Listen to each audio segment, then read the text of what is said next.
Assalamualaikum warahmatullahi wabarakatuh. Halo teman-teman, jumpa lagi di Caper, Cakap Entrepreneur. Perkenalkan, nama saya Safa Sania. Saya di sini sebagai presenter pada acara Caper MW kali ini. Nah, tema yang akan kita bahas adalah The Importance of Marketing. Dan tentu saja, marketing merupakan hal yang penting dalam berbisnis. Nah, tapi kali ini aku kedatangan tamu spesial nih teman-teman. Nah, tamu spesial ini bernama Kak Kimun. Nah, Kak Kimun itu merupakan founder dari @Fiskinian Official. Nah, buat pada yang belum tahu, @Fiskinian Official itu udah followers di Instagramnya sampai 200.000 teman-teman. Dan juga bahkan setiap postnya, likes-nya sampai 1.000-an. Wah, keren banget kan? Kita langsung sapa aja ya, Kak Kimun. Halo Kak Kimun. Halo Safa. Nah, gimana Kak kabarnya? Baik. Alhamdulillah. Senang kali Kak kita bisa ketemu walaupun cuman secara online aja Kak. Iya. Walaupun Lagi pandemi, alhamdulillah tetap Iya. bisa ketemu. Nah Kak, sebelumnya perkenalan dulu deh Kak sama teman-teman. Nah, nama kakak, terus abis itu @Fiskinian Official tuh apa sih? Biar semua tuh pada tahu gitu. Oke, perkenalkan, nama saya Muhammad Rizky Rakayanto, biasa dipanggil Kimun. Saya owner dari Fiskinan Official. Nah, Fiskinan Official ini tuh apa ya? Online shop yang menjual ikan cupang dan aksesorisnya kayak gitu sih.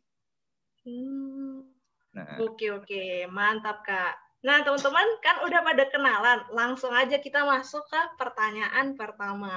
Nah Kak, kita mengulik sejarah bisnis Fiskinian Official dulu deh. Nah, kapan mulai terjun ke dunia bisnis dan bagaimana prosesnya dari awal merintis sampai sekarang udah jadi segede ini Kak, followersnya jadi 200.000. Nah, bisa ceritain nih Kak. Oke. Kalau terjun bisnis, mau cerita dari terjun bisnis pertama kali atau dari Fiskinan Officialnya aja? Maksudnya dari mulai dagang ikan cupangnya aja atau dari awal? Kalau dari awal, Dari aku udah awal terjun bisnis dari SD sih, dari kelas 6 gitu. Aku tuh basicnya udah seneng dagang. Apapun yang ada barang gitu aku dagangin. Contoh waktu SMP aja, alhamdulillah aku per bulan udah ngasilin jutaan itu dari game online. Jadi dari game online itu aku udah kayak ngumpulin item, bla bla itu aku jual. Terus mulai serius di bisnis itu pas kuliah sih. Kuliah karena walaupun di perikanan padat jadwalnya, tapi masih ada waktu-waktu gabutnya. Nah, waktu-waktu gabut itulah yang aku pakai buat iseng-iseng. Pertamanya itu dari musim Pokemon Go. Nah, Pokemon Go ini aku tuh buka jasa joki. Di situ seminggu bisa dapat 10 jutaan. Nah, terus mencoba ke dunia marketing. Jadi dulu pas Pokemon Go itu aku pakai endorse dan lain-lain kan. Marketing itu, ini temanya marketing kan ya? Marketing itu emang perlu banget.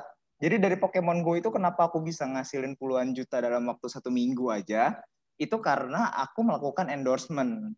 Nah, dari situ aku makin mendalami, aku membuat sebuah di line ad dulu tuh kayak ada apa ya? Line ad itu tuh ada yang apa sih kayak yang lucu-lucuan lah, komedi atau sharing apa, terus dia bisa mengendorse orang. Nah, rencananya aku bikin itu dari hasil keuntungan aku berjoki Pokemon Go itu tuh aku semuanya aku kembangin di media tersebut. Jadi aku pelajarin tuh gimana tuh apa namanya membuat suatu platform seperti bukan platform apa suatu akun seperti Indozone lah contohnya. Nah, cuman di situ itu aku juga merasakan kegagalan. Semua duit aku habis untuk itu, sedangkan nggak ada satupun endorse yang masuk. Tapi dari kegagalan itu kita belajar banyak banget. Belajar kayak, oh alah, jadi kalau misal endorse tuh akunnya harus kayak gimana. Aku tuh otomatis jadi kayak penggiat sosial media gitu. Jadi aku tuh bisa mempelajari akun, engagement si akun tersebut gimana. Nah, makanya pas aku berbisnis cupang yang marginnya besar, aku benar-benar berani melakukan endorse gila-gilaan kayak gitu. Karena kebanyakan orang ini melakukan endorse ini ya mungkin tujuannya untuk pengembangan dan untuk take profit susah karena endorse itu ya untuk jangka panjang sebenarnya. Jadi untuk freedomnya tuh mungkin bisa 1 bulan baru bisa profit atau gimana. Tapi di bisnis cupang ini tuh margin profitnya tuh besar banget. Jadinya ya sekali endorse target kita 1 hari itu udah harus balik modal kayak gitu. Nah, awal merintis ikan cupang ini di tahun 2016. 2016 ini tuh masih bukan merintis bisnisnya ya, cuman hobi. Jadi 2016 akhir itu di bulan Desember aku hobi, emang aku dari kecil hobi hewan. Nah, karena lagi gabut di kuliahan ya udahlah iseng-iseng buat refreshing. Nah, tujuannya itu mau melakukan breeding. Breeding itu ini ya, para ngawinin apa ternak ikan cupang. Waktu itu aku malah tertarik di ikan cupang karena harganya yang mahal. Harganya itu pas aku pertama kali beli 600.000. Kalau misal harga murah mungkin aku nggak tertarik karena untuk diternakin nggak terlalu untung karena harganya mahal. Aku jadi pengen ternak. Cuman dari situ muncul lagi kegagalan yang lain. Walaupun duit tuh udah tipis banget, udah cuman dari uang jajan aku sisihin buat ternak ikan, iseng-iseng juga. Terus gagal. Nah, aku mencoba jual itu biar nggak rugi-rugi banget. Ternyata malah dapat keuntungan, walaupun masih kecil keuntungannya. Terus aku balik lagi ke penjualnya, aku tanya, kalau misalnya beli banyak berapa? Ternyata harganya itu cuman bisa dibilang 10-20% dari harga dia jual normal. Jadi ketika kita beli grosir atau partaian kalau di ikan cupang, ini tuh bener-bener harganya jauh lebih murah. Jadi misalnya kemarin aku beli 600.000, aku cuma beli 50.000. Sedangkan aku bisa jual dengan harga 700.000. Contohnya seperti itu. Wah, keren banget, Kak. Jadi bisa jualan partai gitu, habis itu jual secara ecer tuh malah bisa lebih mahal. Kita belinya secara partai, kita jualnya secara ecer. Oke, duh, keren banget sih Kak. Ini kalau boleh tahu nih Kak, target pasarnya Kakak, kan aku nih ngerasa gini, dulu itu aku pernah beli ikan cupang ya Kak, aku curhat dikit nih, beli ikan cupang waktu SD cuma 5.000 gitu, tapi kok Kakak bisa jual sampai 700.000 Kak, emang ada kriteria khusus Kak dari ikan yang dijual gitu? Mungkin kalau untuk beberapa penjual memiliki kriteria-kriteria khusus. Jadi kalau misalnya ada penjual yang benar-benar fokus di ikan kontes. Ketika dia fokusnya di ikan kontes, akan sulit menjual ikan yang kayak aku. Aku tuh lebih ke ikan hobi. Jadi mau tidak seperti kriteria kontes pun, tapi mempunyai keunikan dan aku suka sama ikan yang aku jual mahal kayak gitu. Jadi sesimpel itu sih. Kalau aku melihatnya itu bagus dan sangat jarang aku lihat, akan aku jual dengan harga tinggi. Wah, iya benar sih Kak. Ini Kak, kalau target pasar nih, aku tadi sempat nanya. Iya, lupa. Kalau untuk target pasarnya, dulu mungkin aku mencakup dari yang paling target pasar itu yang berekonomi rendah sampai yang paling tinggi. Bisa dibilang dari anak SD pun aku layanin sampai yang tua-tua. Target pasarnya semua aku ambil. Cuman pas dari situ ternyata kurang bagus, kurang efisien untuk menaikkan omset. Nah, jadi sekarang aku target pasarnya itu lebih ke kaum menengah ke atas, di mana aku membatasi harganya. Dulu tuh harga aku tuh bisa 20.000 per ekor, 20.000 sampai 1 juta.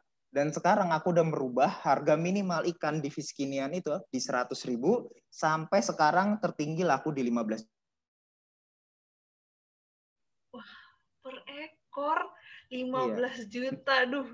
Mahal banget dan itu luar biasa dan banyak pembelinya ya Kak ya kalau justru yang mahal-mahal gitu. Per bulan itu ikan keluar untuk ecer ya, kita nggak pernah grosir, bisa 4.000 ikan lebih.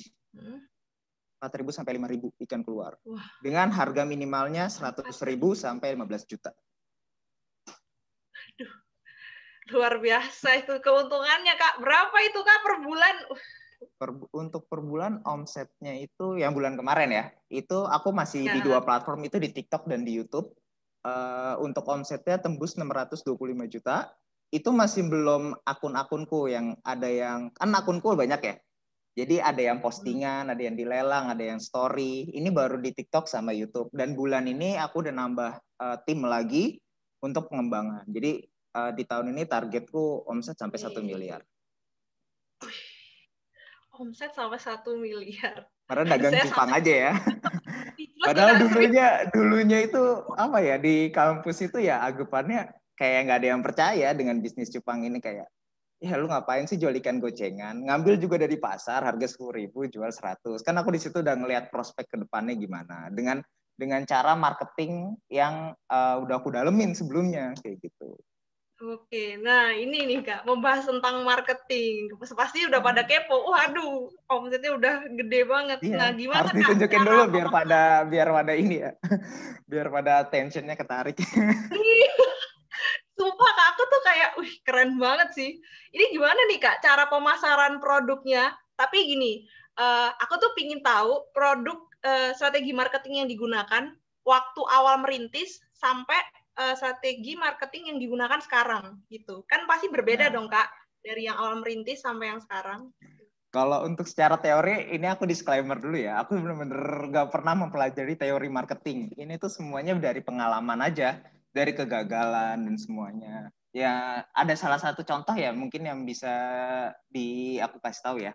Jadi kalau dulu itu aku punya event namanya Mystery Box ya. Salah satunya kita harus punya produk yang berbeda. Entah walaupun produk kita sama-sama cupang, tapi kita tuh punya cara pemasaran yang berbeda. Contoh aku ngebuat Mystery Box. Itu aku tuh dapat idenya kayak nonton-nonton YouTube orang luar lah, seneng bikin Mystery Box. Akhirnya ide itu jatuhnya aku pionir Mystery Box ikan cupang pertama. Itu di tahun 2017.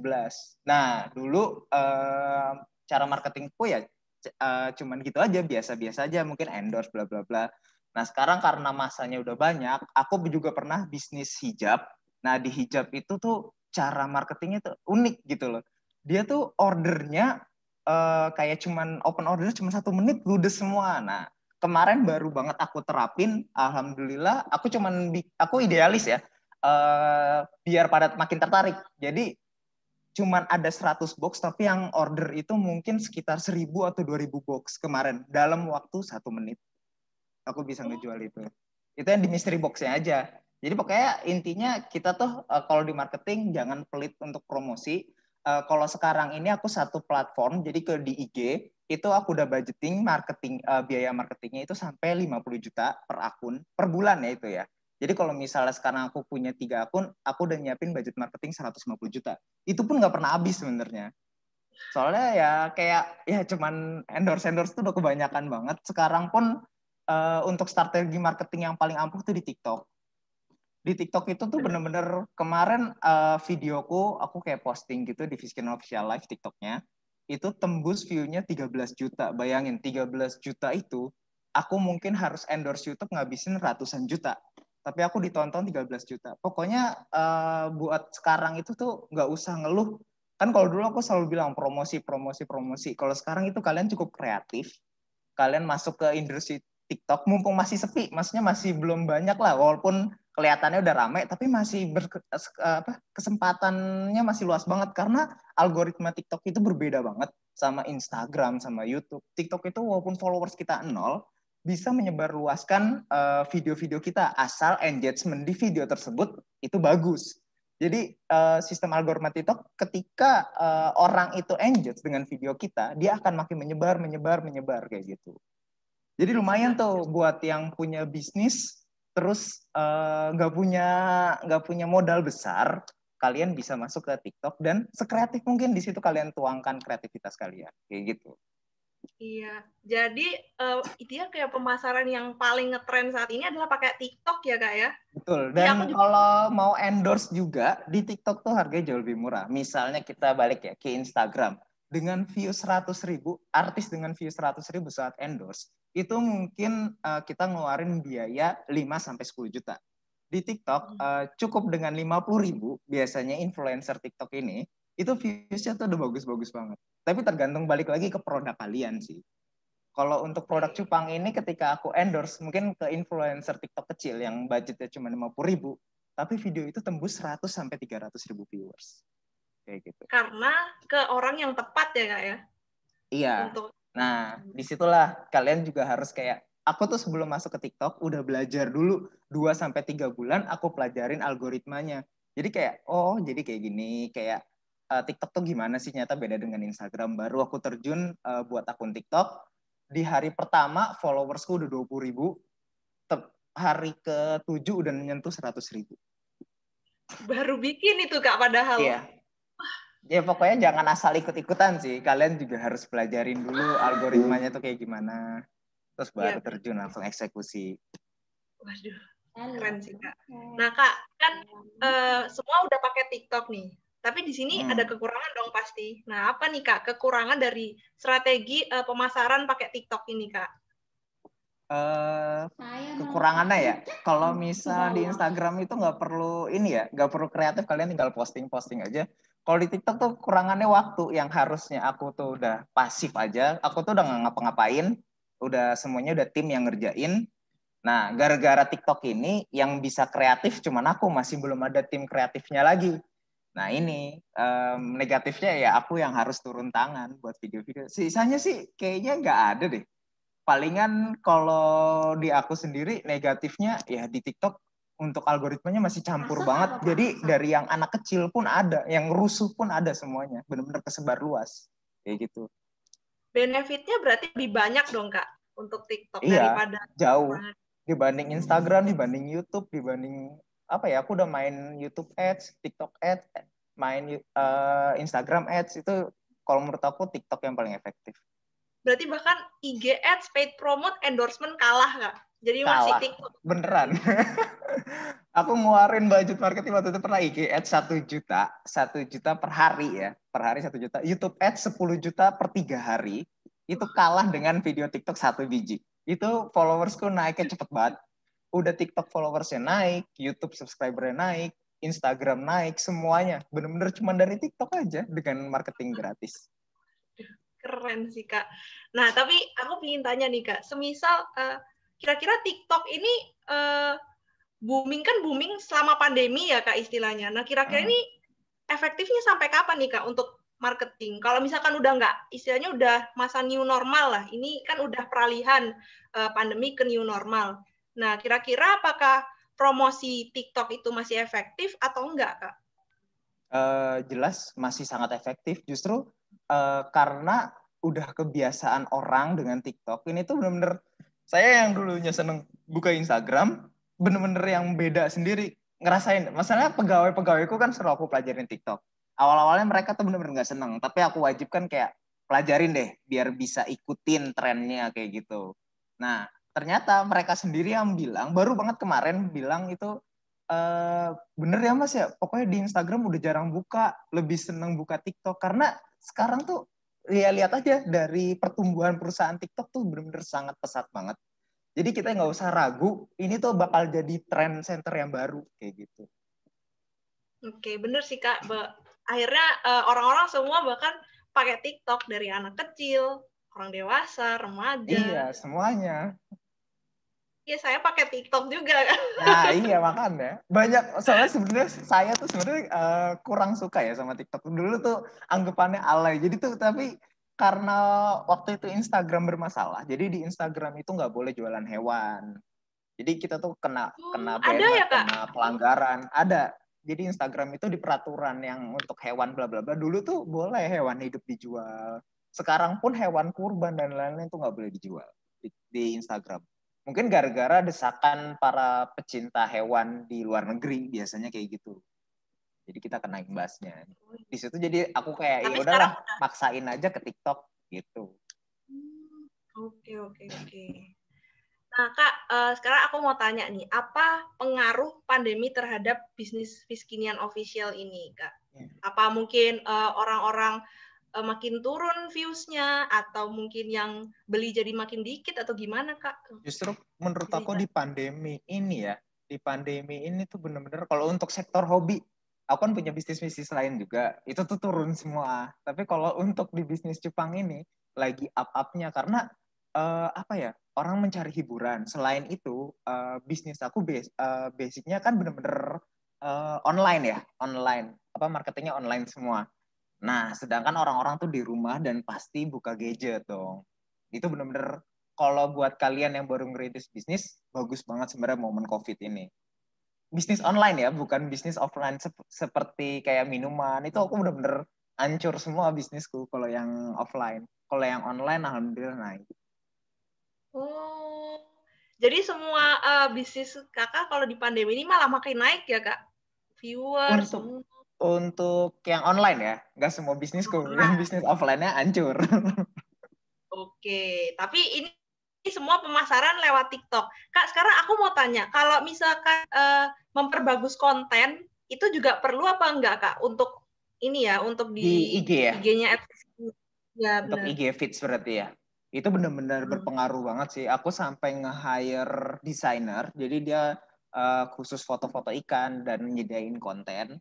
Ya, selain terlihat profesional, juga orang lebih sering lihat akun kita. Itu penting banget kalau misalnya memperbaiki konten IG feeds itu yang utama ketika konten kalian jelek, orang mau nge-follow aja udah males, kayak gitu. Iya. Iya sih, berarti penting banget ya Kak desain di dalam konten feed itu. Iya, lagi juga desain kan udah banyak kayak Canva dan lainnya udah banyak banget gitu loh. Jangan males untuk mencoba, untuk mencari, untuk ini belajar lagi kayak gitu. Iya benar, udah setuju aku Kak. Kak, kira-kira gini Kak, pertanyaan aku kesulitan apa dalam menjalani bisnis ikan cupang ini? Karena kan kadang ada kompetitor kan. Sekarang apalagi pandemi, semua orang pindahnya ke online. Mungkin yang jual ikan cupang nggak cuma Kakak kan Kak? Itu gimana Kak kesulitan? Banyak, puluhan Itu? ribu. Waduh. Jujur aja di pandemi ini yang sebelumnya pasarku benar-benar stabil, sekarang jadi rada naik turun. Walaupun naik grafik, tapi kadang-kadang turun, kadang ini. Karena pesaing itu sekarang banyak banget. Dan untuk di petani pun, jadi aku punya banyak petani, itu banyak kehabisan ikan. Karena banyak tiba-tiba seller dadakan. Karena ngelihat prospek ikan cupang ini gede banget, besar banget. Jadi banyak berbondong-bondong yang sebelum menjadi dari pembeli aku, mungkin aku udah nyiptain ratusan seller. Aku dari Fiskinan sendiri udah nyiptain ratusan seller ikan cupang. Nah, jadi dari jadi sih kompetitor ini nih apa namanya masuk ke IG aku dan mengambil pembeli-pembeli aku. Itu sih yang rada-rada bikin kesel juga sebenarnya banyak kompetitor ini. Tapi cara aku tuh udah punya solusi lagi. Jadi coba deh lihat Fiskian Official, pasti di private kan. Iya. Followersnya besar tapi di private. Itu kenapa? Ya gara-gara kita pengen bikin kita tuh bikin pasar sendiri. Kita tuh nggak pernah promosi antara tukang ikan cupang, seller ikan cupang, karena itu hanya mendatangkan pesaing menurutku. Nah, sengaja aku create market sendiri strateginya, terus aku tutup market tersebut. Jadi kita yang menguasai pasar kita sendiri. Walaupun pasar ikan cupang udah luas nih, tapi aku buat sendiri lagi gitu. Dengan cara endorse kayak gitu. Jadi supaya penjual ikan cupang tuh nggak nge-follow akun IG-nya Kakak gitu ya? Iya, jadi aku punya admin khusus. Admin khusus ini buat melakukan penyortiran. Jadi jangan dikira private biar di-follow. Waduh, sebenarnya mah enak banget kalau nggak di private. Itu tuh tinggal main hashtag. Kan aku juga mempelajari algoritma Instagram. Itu tuh udah, aduh enak banget ya kita posting video. Itu tuh udah langsung nyebar. Sedangkan aku mau menutup dari pesaing. Jadi kita private. Makanya aku punya admin khusus untuk nge-accept-acceptin. Untuk accept dan delete yang ikan cupang ya kita delete. Terus yang terindikasi dia tuh kayak gimana kita blokir kayak gitu. Oke, artinya istilahnya bikin market sendiri ya Kak, supaya orang-orang tuh Market nggak, sendiri. iya benar-benar aku juga setuju tuh. Nah Kak, aku mau tanya, kan tadi ada bahas-bahas hashtag itu Kak, seberapa penting Kak hashtag-hashtag kayak gitu Kak? Kadang kan ada hashtag all shop, atau hashtag jualan ikan cupang kayak gitu, seberapa penting itu Kalau Kak? untuk pemilihan hashtag itu tuh penting banget, tapi kalian benar-benar harus paham cara pemakaian hashtag tersebut. Kadang-kadang orang pakai hashtag itu terlalu banyak dan di situ nggak akan di-up sama Instagram. Jadi kalau ini aku nggak tahu ya algoritmanya udah berubah apa belum. Itu dari tahun 2018. 2018 akhir aku dapat kayak apa ya, kayak belajar gitu di YouTube biasa. Jadi hashtag itu maksimal 5, jangan terlalu banyak. Jadi kayak mengoptimalkan postingan kita. Nah, hashtagnya ini juga jangan pilih yang paling besar. Misalnya di cupang ini hashtag paling besar ini namanya ikan cupang. Jangan pilih yang itu. Pilih yang hashtagnya tuh sesuai dengan postingan dan tidak terlalu banyak pesaing di hashtag tersebut. Kecuali akun kita udah paling atas ya. Yang kalau posting pasti view-nya banyak, kita nggak apa-apa main hashtag besar. Ketika akun kita kecil, kita main hashtag yang kecil-kecil aja untuk mendapatkan pasar-pasarnya tersebut. Jadi kalau di hashtag itu, ketika engagement kita kurang juga nggak akan muncul di hashtagnya. Malah justru ketutup sama online shop yang Posting udah besar ya? yang lain. Nah, kayak gitu. Itu untuk yang, bentar aku lihat dulu ya. Kan ada recent sama ini ya. sama yang populer ya kalau nggak salah ya. Nah, kita Ya, tuh harus bisa masuk ke yang populer itu. Ketika recent itu hanya berarti postingan langsung hilang, belum tentu orang setiap saat buka hashtagnya. Sedangkan yang muncul-muncul di beranda Instagram kita itu hashtag yang apa namanya? Hashtag yang populer aja. Gak mungkin hashtag-hashtag kecil yang viewersnya masih 100 gitu muncul. Enggak. Jadi itu cara penggunaan hashtagnya yang benar. Aku sih nggak pakai ya, soalnya akunku di privat. Cuman aku ngerti. Iya benar sih Kak. Oh iya, tapi hashtag tetap perlu kan Kak untuk all shop nih, apalagi buat yang merintis bisnis baru lah. Perlu banget, dan itu cara pemakaiannya biar optimal. Kan banyak ya orang pakai hashtag tuh, waduh banyak banget, padahal tuh nggak guna kalau kayak gitu. Harus benar-benar pintar memilih hashtag. Oke, pilih hashtag yang tepat, terus abis itu supaya bisa jadi populer kayak gitu. Iya, benar-benar. Nah Kak, ini pertanyaan yang umum tapi ini menurut pendapat Kakak nih. Lebih baik menjalankan bisnis sesuai passion kita atau mengikuti tren, Kak? Buka baju. Nah, itu. Buka baju. Wah, dua-duanya aku melakukan sih. Tapi yang paling besar saat ini berarti yang sesuai passion. Jadi passion aku emang hewan, suka hewan. Dan bisnisku yang berjalan besar ini ya si ikan cupang yang passion. Tapi aku juga menjalankan yang sesuai tren. Contoh tren minuman. Kayak gitu-gitu kan kemarin tuh yang janji jiwa lah apa semua buka. Aku bikin aku bikin brand sendiri. Sebenarnya sih oke-oke aja. Mungkin gara-gara pandemi ya. Aku juga nggak tahu nih. Dua-duanya menurut aku baik-baik aja. Selama kitanya tekun ngejalaninnya pasti bisa kok. Oh, jadi balance ya Kak, antara passion sama tren kita bisa ngikutin. Kalau misalkan milih salah satu Kak, tren aja gitu. Tapi kita kadang nggak passion. Atau mungkin kita passion tapi nggak sesuai tren. Itu gimana ya Kak ngatasinnya Kak? Atau yang pilihan yang benar tuh kayak aku tuh dua-duanya nggak, misal minuman, aku benar-benar nggak passion sama sekali di minuman, tapi aku mengikuti tren. Kita bisa, misal kita bukan passion kita bisa nge-hire atau membuat suatu tim yang memiliki passion tersebut. Jadi ya jangan menyerah. Kita mengikuti tren itu berarti kita bisa membaca pasar kayak gitu. Oke. Apa ya istilahnya tim ya Kak ya? Emang perlu tim yang bagus juga sih untuk. Nah, betul. Aku walaupun gak punya, ya di ikan cupang ini aku benar-benar sendiri, tapi ya timnya itu aku hire, aku bentuk sendiri. Bukan berarti tim itu kalian benar-benar mulai dari awal harus bareng-bareng. Kalian bisa mulai sendiri dulu, bikin pembuktian, kalian baru nge-hire teman kalian atau gimana. Terserah mau sistemnya gaji atau dia invest atau gimana. Oke, bisa ya Kak. Aku pikir itu gini, harus bentuk tim dulu dari awal. Takutnya kalau kerja sendiri, istilahnya keteteran, mungkin sibuk kuliah atau sibuk apa. Itu gimana ya Kak ngatasinnya Kak? Kan apa namanya? misalnya nih ya, kan kalau aku kan ngejalanin sendiri karena passion. Kalau karena passion, kalian bisa mulai dulu baru tim. Tapi kalau misal tren, kalian cari tim dulu baru mulai. Kayak gitu. Kalau menurutku ya. Iya kalau pokoknya aku disclaimer deh. Misal ada omonganku yang salah ya diambil yang baiknya aja. Karena aku kok secara teori kurang bagus gitu. Lanjut ya Kak. Nah, ini ada bagaimana tips agar konsisten dalam menjalani bisnis. Ya, kan Kakak udah jualan Fiskinian Official ikan cupang dari tahun berapa itu Kak? 2016 ya Kak ya? 2016 baru suka, 2017 baru dagang. Nah, itu gimana Kak? Sampai sekarang udah 2020 masih konsisten nih ngejalaninnya? Ya, kalau karena konsistennya sih gara-gara emang banyak cuannya jadi konsisten sih. Tapi aku juga orangnya mungkin nggak terlalu apa ya, di bisnis-bisnis lain ketika banyak merugi gitu, ya kalau emang udah rugi atau udah nggak tahu ke depannya gimana, tinggalin aja. Yang kelihatan bagus ya kita tekunin gitu. Kalau untuk masalah konsisten, masalah diriku sendiri aja belum terlalu konsisten bisa dibilang gitu. Karena prospeknya bagus dan masih bisa aku besarin, ya aku konsisten. Oke, prospek sih Kak, iya bener sih. Kak, ini ada gini, kadang bisnis tuh ada up and down. Itu dimana bisnis tuh bisa mengalami kayak sepi pengunjung, atau bahkan nggak ada yang beli sama sekali, ada keadaan seperti itu. Gimana caranya kita tahu bisnis ini masih bisa dikembangkan atau bisnis ini udah nggak bisa dilanjutin kayak gitu?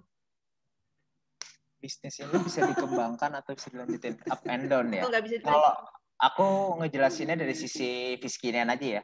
Fiskinian ini juga sering banget up and down. Jadi kalau misalnya down itu kita support pakai endorse, kalau lagi up ya ya udah kita kita kasih ide-ide baru lagi biar makin up kayak gitu sih. Kalau aku ngeliatnya misalnya down bukan berarti kita tinggal, kecuali emang bener-bener down dan nggak ada solusi, itu boleh ditinggal sih. Kalau menurut aku ya kayak di bisnis aku, bisnis jam tangan, bisnis baju, bisnis hijab, itu semuanya banyak hancur. Tapi dari situ walaupun gagal, aku tinggal bisnis ya, aku ambil cara marketingnya kayak gitu. Jadi pasti semua dari kegagalan itu pasti nambah ilmu kok di kita. Jadi makanya mumpung masih muda, ya kita berbisnis aja, mau gagal mau gimana pun, tapi dapat ilmunya kok pasti. Setuju Kak, bener. Walaupun udah apa ya istilahnya usaha, walaupun bangkrut tapi dapat pengalaman. Justru pengalaman itu nggak bisa Iya, kita dapat dapetin pengalaman. terus. Betul kayak gitu. Kak, mungkin ini ya terakhir untuk teman-teman dari Caper MW, penonton Caper MW. Nah, pesan untuk teman-teman semua Kak yang mau memulai bisnis dari awal. Memulai bisnis dari awal. Nah, aku kalau udah mulai pesan-pesan ini susah merangkai kata-kata. Ya, intinya kalian harus bikin branding produk itu penting. Ya kan? Kayak contoh, yang tukang-tukang cupang lainnya mungkin nama brandnya cupang apa, terus beta apa. Sedangkan Fiskinian sendiri yang berdiri dengan nama yang berbeda. Itu akan mengingat di memori orang-orang, oh ini Fiskinian, bukan beta apa atau cupang apa kayak gitu. Dulu namaku Beta Indo Galeri dan aku mempelajari itu, aku dikasih saran sama pengusaha lain, ya lu harus kuatin branding produk lu. Di pelet pun, di lain-lain itu aku udah punya brand sendiri namanya Golden Pro. Contoh kayak gitu. Kita pertama kuatin nama, brand, terus ya jangan misalnya nggak punya modal, coba cari investor atau tim. Terus juga untuk awal misalnya aku sih sekarang kalau bisnis-bisnis yang lain pasti pakai tim. Nah, tim itu juga jangan asal pilih kamu suka orangnya bla bla bla terus kamu hire, kamu gabungin timnya. Ya cari tim yang benar-benar sesuai dengan passionnya, misalnya bagian purchasing, bagian finance dan lain-lain. Itu untuk memperkuat fondasi awal di bisnis. Branding, tim, terus juga pas sudah berjalan promosi. Promosi itu benar-benar yang paling penting sih. Kayak gitu. Okay. Aduh, aku kalau ngasih saran ya itulah ancur-ancuran. Gak pede. Tapi mantap banget Kak. Tapi mantap. Mantap banget nih ilmu yang udah disampaikan sama Kak Kimun. Terima kasih banyak ya Kak Kimun atas semoga yang nonton makin nambah banyak ilmunya dan bisa makin sukses sesukses usahanya Kak Kimun. Amin. Dan lancar terus ya Kak usahanya @Fiskinian_official. Teman-teman kalau mau langsung follow aja @Fiskinian_official. Langsung beli cupang di Kak Kimun. Oh ya teman-teman, jangan lupa subscribe YouTube channel Mahasiswa Wirausaha untuk lebih tahu banyak tentang info-info premier lainnya dan juga like dan komen ya. Saya Safa Sania mengucapkan terima kasih dan sampai jumpa di Caper MW berikutnya. See you!